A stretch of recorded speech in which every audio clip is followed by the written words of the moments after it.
helping people reflect on the Golden Rule is often an important element.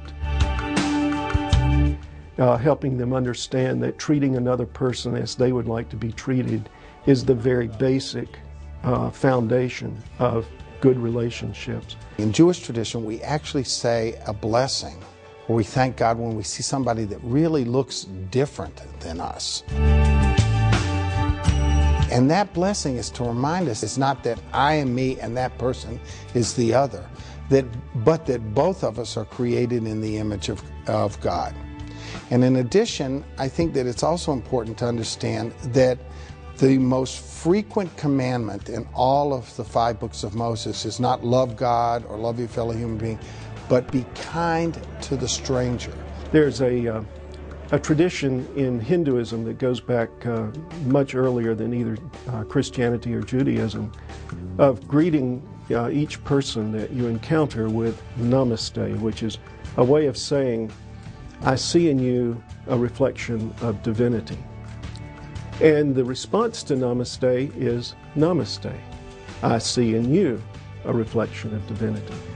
So when two people meeting each other, whether they've known each other all their lives or they've just met each other for the first time, acknowledge that within each person is this reflection of divinity, then the treatment of one person toward another has to be fair and just. I think that connected to the Golden Rule is the story of Cain and Abel, wherein the question is asked, am I my brother's, and we would add here nowadays, my sister's keeper? And the answer is most definitely yes. You know, I don't know if we can ever eliminate bias and bigotry. There probably is something inherent in humanity. Otherwise, all the world religions wouldn't have put such an emphasis on a teaching like the Golden Rule. It's almost part of us that is wired into us whenever we see somebody that looks different from us. And so therefore, the issue is, how do we exercise self-control?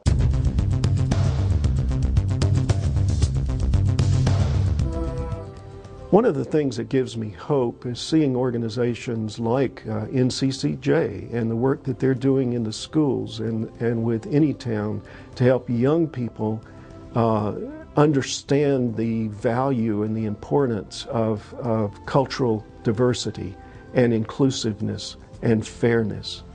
And that is the key to education. For example, the Anytown project of the NCCJ is critical to that. It's about teaching people that the other is also part of me, and that the other is part of God's gift to creation. I think that what we need to understand, for example, about the American experience is that what makes the American experience great and what will drive the American experience into the future is that when we are a wonderful, tasty salad, when we are a salad where the carrots and the tomatoes and the lettuce and the cucumber bring forth that which is best about being a tomato, a carrot, and a cucumber.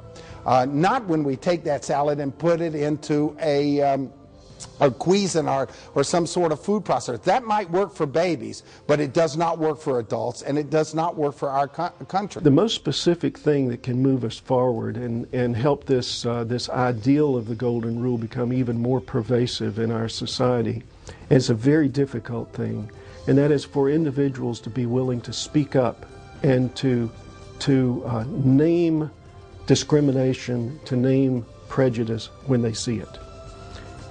We have a tendency to stay quiet. We don't like to make other people feel uncomfortable. That makes us feel uncomfortable. But unless we are willing to confront openly and boldly those examples of discrimination that we experience, that we witness, then we're allowing those little, I think of them as viruses, to continue to replicate and spread. I look at my own children, I look at the children that we're educating here, and they have much less bias and bigotry than the kids around me when I was growing up. The elimination of bias, bigotry, and racism is critical to our society, but it can be done. It can be controlled. We can build a society for ourselves and, most importantly, for our children that is based on hope. and recognizing that every person we meet is our neighbor. If we can recognize that, we would live in a world that would be a paradise.